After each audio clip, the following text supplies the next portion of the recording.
PT Avon berasal dari kata A4M yang dibaca Avon dalam bahasa Inggris yang mempunyai singkatan nama-nama atau inisial pendiri perusahaan yang terdiri dari sebanyak 5 orang, yang mana 4 orang berinisial A dan 1 orang berinisial M. PT Avon pada awalnya digagas sejak 22 Maret tahun 2022, namun baru diresmikan pada tanggal 14 Maret 2023 di daerah Yogyakarta. PT Avon bergerak dalam bidang manufaktur yang memproduksi mainan anak edukatif atau APE. Dalam logo perusahaan terdapat lambang bola lampu yang menggambarkan suatu inovasi, sehingga bola lampu digunakan untuk mewakili asal mula ide atau gagasan yang cemerlang. Bola lampu juga sering melambangkan dengan suatu wawasan atau kilasan pemahaman tentang cara mencapai sesuatu.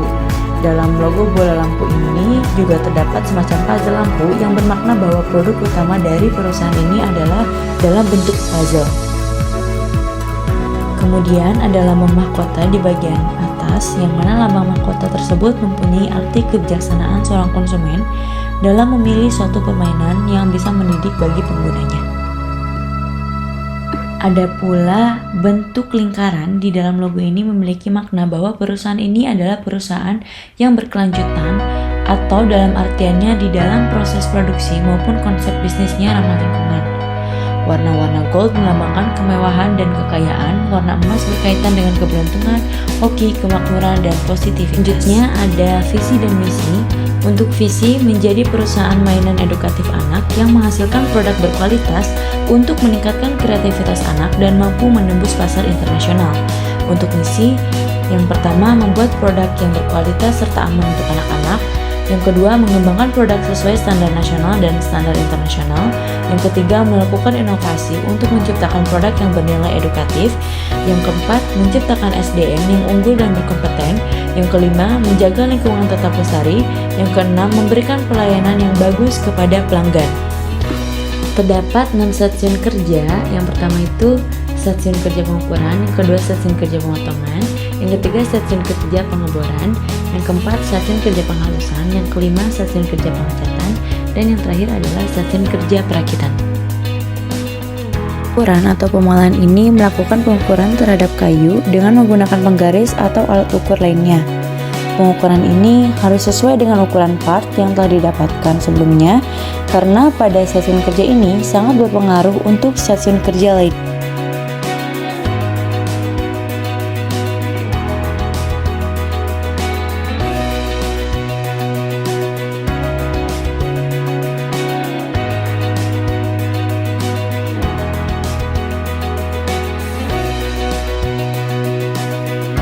Pada stasiun kerja pemotongan ini melakukan pemotongan kayu sesuai dengan pengukuran yang telah dilakukan sebelumnya.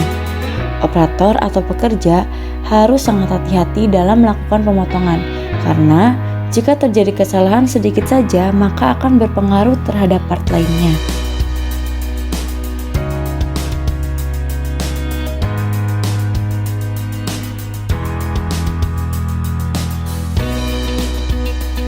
Lalu stasiun kerja penghalusan.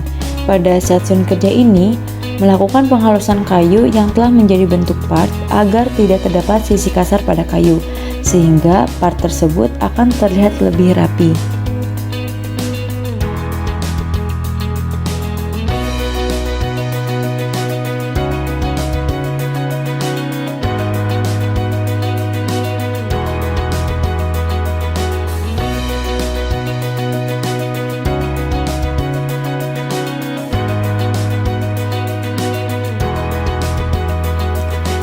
Selanjutnya, stasiun kerja pengeboran, di mana pada stasiun kerja ini melubangi beberapa part sesuai dengan pengukuran yang telah tersedia.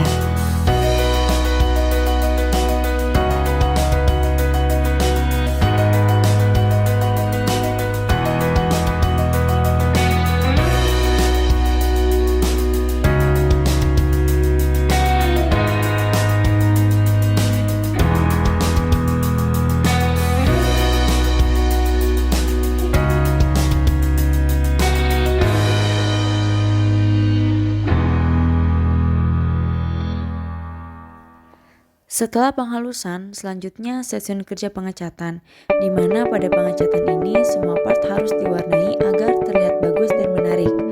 Warna-warna ini harus sesuai dengan drawing atau gambar yang telah dibuat sebelumnya. Setelah dicat, maka semua part akan disimpan terlebih dahulu untuk proses pengeringan.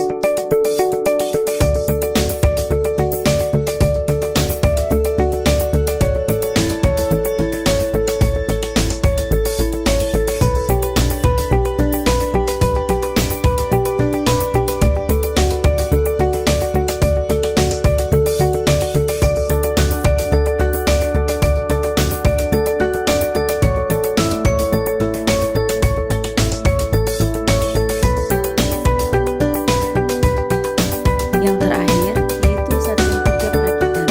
Pada perakitan ini, menyatukan semua part yang telah dibuat dan memulai dari pengaturan sampai dengan pengecatan, di mana nantinya akan menjadi sebuah mainan baju, yaitu mainan ini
Assalamualaikum warahmatullahi wabarakatuh.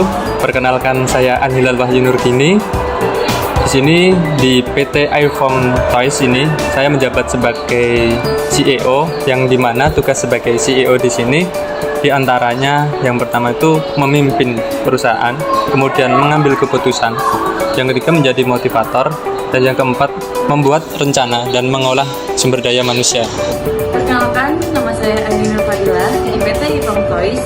Saya sebagai sekretaris, di mana tugas sekretaris yaitu menjalankan perintah pimpinan, menjadi narahubung antara pimpinan dan anggotanya, menjadi administrasi dokumen perusahaan, dan melakukan komunikasi ke berbagai pihak. Perkenalkan, saya Andika Eri Hartanto. Di sini di PT iFoam Toys ini saya menjabat sebagai product manager. Tugasnya antara lain yang pertama mendefinisikan visi sebuah produk, yang kedua melakukan riset produk, yang ketiga memahami dan mewakili kebutuhan pengguna, yang keempat mengembangkan produk.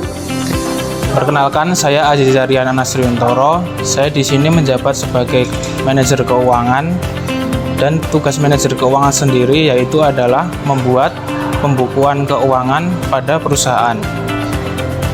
Yang kedua, memeriksa dan melakukan verifikasi terhadap kelengkapan dokumen keuangan. Yang ketiga, melakukan transaksi keuangan. Dan yang terakhir, mengelola kondisi keuangan perusahaan. Perkenalkan, nama saya Muhammad Saputra. Di PT iFoam Toys ini saya menjabat sebagai manajer marketing atau pemasaran. Di sini saya bertugas untuk memimpin inisiasi produk, mengkoordinasikan strategi pemasaran, mengatur budget setiap iklan, dan mencoba proses marketing baru. Alamat perusahaan berada di Jalan Melati nomor 26, Tamanan, Kecamatan Banguntapan, Kabupaten Bantul, Daerah Istimewa Yogyakarta. Alasan kami memilih alamat tersebut yaitu karena pada tempat tersebut dekat dengan jalan utama yang nantinya akan memudahkan segala aktivitas distribusi perusahaan, dan tempat tersebut masih memiliki lahan yang luas.